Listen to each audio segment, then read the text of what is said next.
কল্পনা করুন আপনি সাধারণ একটা সমস্যার জন্য একজন ডাক্তারের কাছে গেছেন।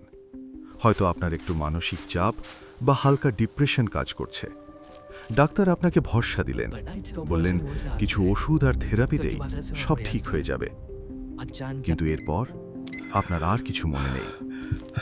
কয়েক মাস পর যখন আপনার জ্ঞান ফিরল, আপনি আবিষ্কার করলেন আপনার অতীত, আপনার চেনা জগৎ সব মুছে ফেলা হয়েছে। আপনার নিজের শরীর, আপনার নিজের চিন্তা ভাবনা কোনোটি আর আপনার কন্ট্রোলে নেই। মনে হচ্ছে এটা কোনো সায়েন্স ফিকশন মুভির মন গড়া গল্প, তাই না? না, মানে আমিও আসলে প্রথমে সেটাই ভেবেছিলাম। কিন্তু আজ আমরা এমন একটা সত্যি ঘটনার কথা বলবো, যা ইতিহাসের সবচেয়ে অন্ধকার পাতায় সযত্নে লুকিয়ে রাখা হয়েছিল। সময়টা 1950-এর দশক। দ্বিতীয় বিশ্বযুদ্ধ শেষ হয়েছে খুব বেশি দিন হয়নি। পুরো বিশ্ব তখন এক অদ্ভুত থমথমে ভয়ের মধ্যে দিয়ে যাচ্ছে। একদিকে সোভিয়েত ইউনিয়ন, অন্যদিকে আমেরিকা। শুরু হয়ে গেছে কোল্ড ওয়ার বা স্নায়ুযুদ্ধ। আমেরিকার সরকার তখন খুব ভয়ে ভয়ে থাকত। আসলে তাদের ভয়টা একটু অন্য রকম ছিল। কোরিয়াম যুদ্ধে বেশ কিছু আমেরিকান সৈন্য শত্রুদের হাতে ধরা পড়েছিল। আর যখন তারা দেশে ফিরে আসে, তারা অদ্ভুত আচরণ করতে শুরু করে। তারা ক্যামেরার সামনে দাঁড়িয়ে এমন সব কথা বলছিল যা তারা আগে কখনো বিশ্বাস করত না। নিজেদের দেশের বিরুদ্ধেই তারা স্টেটমেন্ট দিচ্ছিল, যেন কেউ তাদের ব্রেনের কন্ট্রোল পুরোপুরি নিজের হাতে নিয়ে নিয়েছে। আমেরিকান ইন্টেলিজেন্স বা সিআইএ তখন একটা উপসংহারে পৌঁছল। তারা ভাবল কমিউনিস্টরা নিশ্চয়ই কোনো ব্রেইন ওয়াশিং বা মাইন্ড কন্ট্রোল টেকনিক আবিষ্কার করে ফেলেছে। আর ঠিক এখান থেকেই জন্ম নেয় একটা ভয়ঙ্কর জেদ।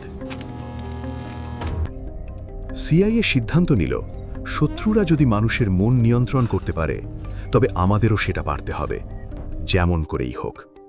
আর এই যেমন করেই হোক কথাটা বাস্তবের মাটিতে খুব ভয়ানক, কারণ তারা এরপর যা করেছিল তা সাধারণ মানুষের কল্পনারও অনেক বাইরে।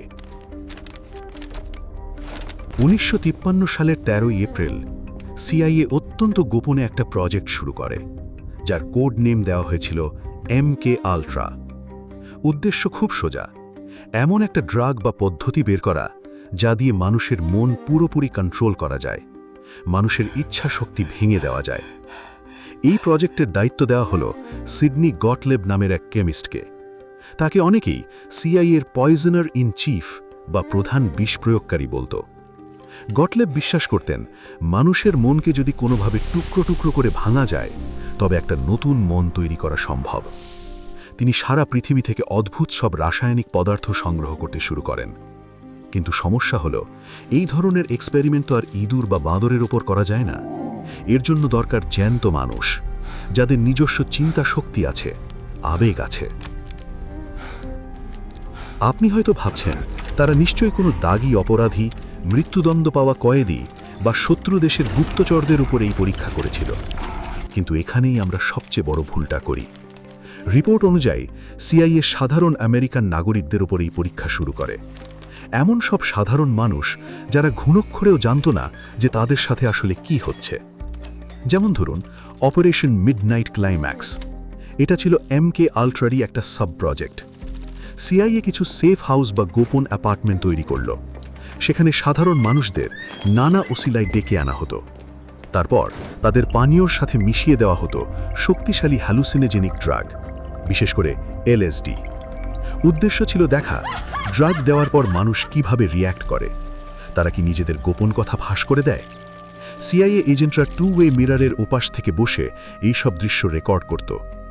এই মানুষগুলো কখনো জানতেও না যে তারা নিজেদেরই সরকারের গিনিপিগ হিসেবে ব্যবহৃত হচ্ছে। কিন্তু আসল গল্পটা এখানে শেষ নয়। এখানেই গল্পের মোড় পুরোপুরি ঘুরে যায়। আপনি হয়তো ভাবছেন, তারা শুধু সত্যি কথা বের করার জন্য বা ইন্টেলিজেন্স গ্যাদারিংয়ের জন্য ড্রাগ দিচ্ছিল।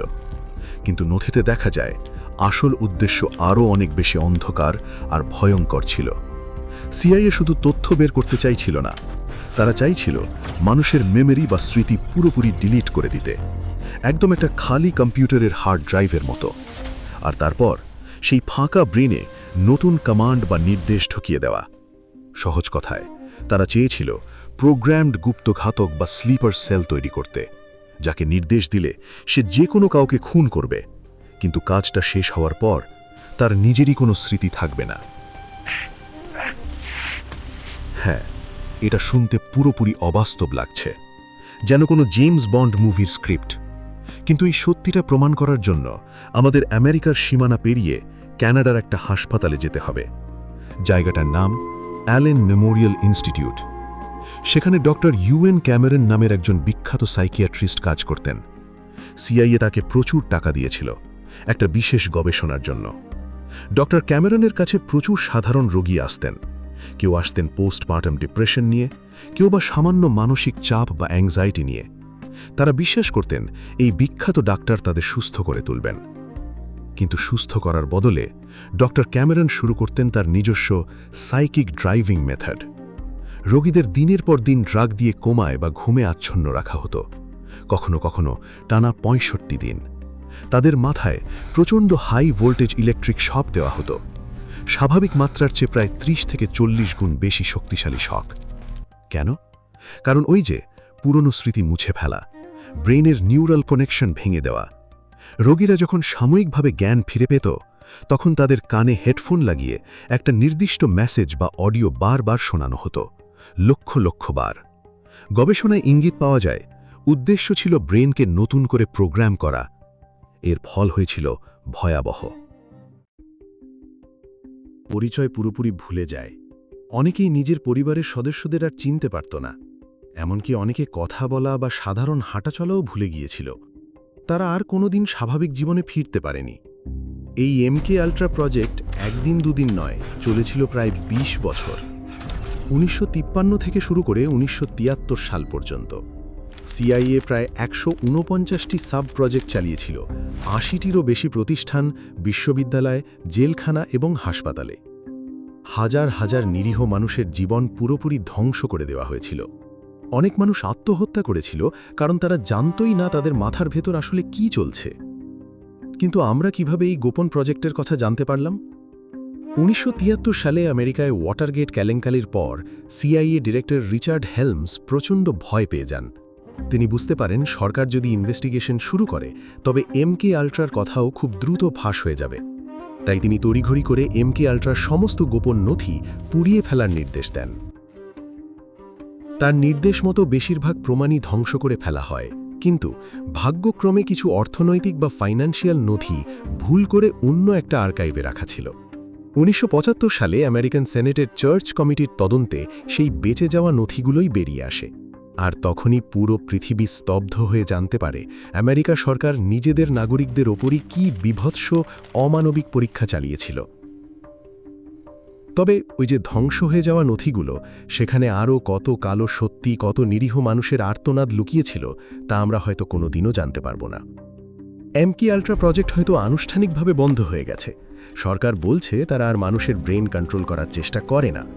কিন্তু একবার ভেবে দেখুন তো, আজকের এই আধুনিক পৃথিবীতে কি সত্যি আমাদের কন্ট্রোল করার জন্য কোনো হ্যালুসিনোজেনিক ড্রাগ বা ইলেকট্রিক শকের দরকার আছে? নাকি আমাদের হাতের এই ছোট স্ক্রিনটা, আমাদের সোশ্যাল মিডিয়া ফিড আর অদৃশ্য সব অ্যালগোরিদম খুব নীরবে প্রতিদিন আমাদের চিন্তাভাবনাগুলোকে বদলে দিচ্ছে? হয়তো ব্রেন কন্ট্রোলের পদ্ধতিটা বদলেছে, কিন্তু আসল উদ্দেশ্য হয়তো আজও একই রয়ে গেছে। আপনার কি মনে হয়?